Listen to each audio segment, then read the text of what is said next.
beside a couple of .com nerds. When the high-tech boys started talking in code, using all kinds of new age words. I got new software on my hard drive for working on the web. It's a few megabytes or a kilobyte or two. I use it for fishing on the internet. It's amazing what this stuff can do. The old fisherman stared at the nerdy geeks and said, "Boys, you're speaking our lingo." The geek said, "You don't know what you're talking about, old farts. You're crazier than a dingo." That pissed one old fisherman off a little. On his stool, he adjusted his position and said, "Young fellas, sit back in amazement as I give you my personal definition. I am a driftgill netter, and I position my boat on each set in perpendicular to the beach, so all the fish must enter net."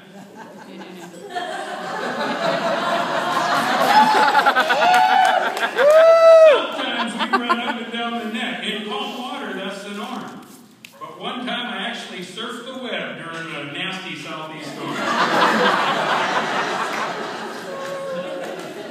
And one time, I'll keep you in controlling, I witnessed a truly amazing sight.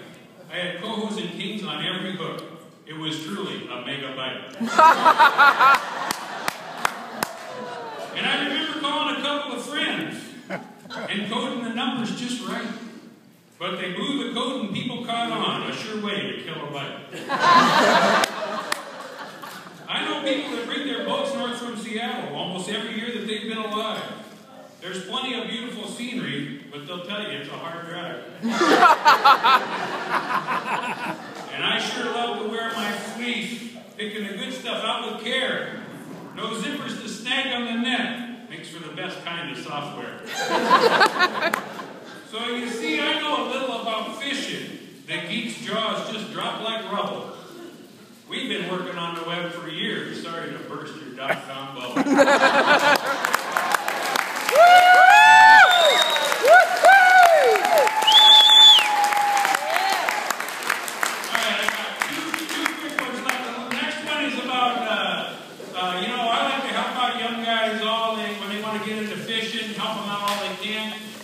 I just don't quite get into all the my Facebook and Facebook and all that other stuff. And then the other thing they're into now is you see a lot of tattoos. I'm good with the tattoos, whatever. But I saw some stuff that I had to write a poem about. This one's called Tattoos. When I was just a little kid, it didn't raise alarm to see the old World War II vets sport tattoos upon their arms. It usually was an anchor or a ship on an ocean calm. Or maybe it was a girlfriend's name, or maybe it just said mom. And then they started to be more popular. You see them all over the place. Musicians and sports stars got them. Mike Tyson's was on his face. But then they started going crazy. And it got a little out of whack when girls started getting big ones all over their lower back. Well, now this new craze has seemed to hit, and it's really a big transition. From tattooing just a word or two to an entire English composition. I saw a girl with one at a party, and I didn't want to stare, but I had to look. I was curious to see what was written there. So go ahead and get tattoos if it fills you with elation. But your tattoo might just be a little too large if it needs some punctuation.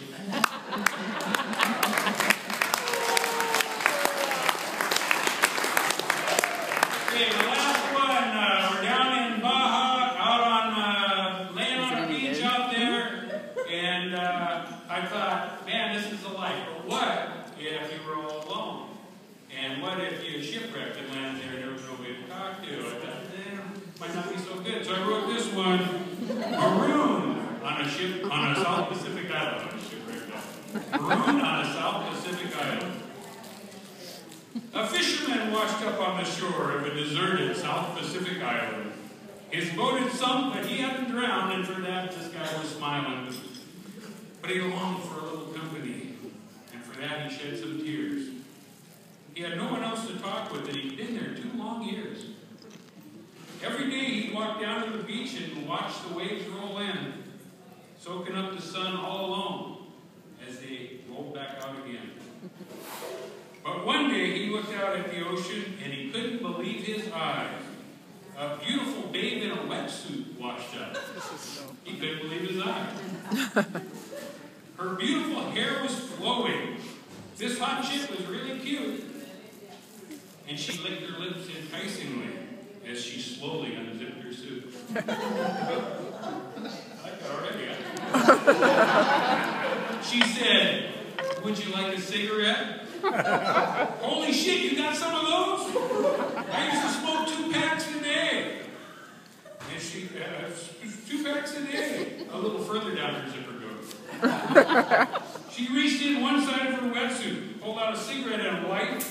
This guy takes a drag on the cigarette and squeals in glorious delight. Then she unzips the suit a little further below the tan line on the top of her bikini and says, "Now, would you like a drink? I can make you a martini." The guy says, "Holy shit, you got one of those? That's my favorite drink. It's been 2 years since I've had a taste." She says, "Well, today is your lucky day." And she zips the suit down to her waist. She reaches in her wetsuit and pulls out a shaker, ice and booze, and makes the fisherman the best martini ever. This guy just couldn't lose. So the guy has a cigarette in his left hand and a martini in his right as she unzips her wetsuit all the way down and says, "Now, what should we do tonight?" She says, "I was thinking maybe we could play around, if that's what you'd like to do." The guy says, "Holy shit, you got a set of golf clubs in there too?"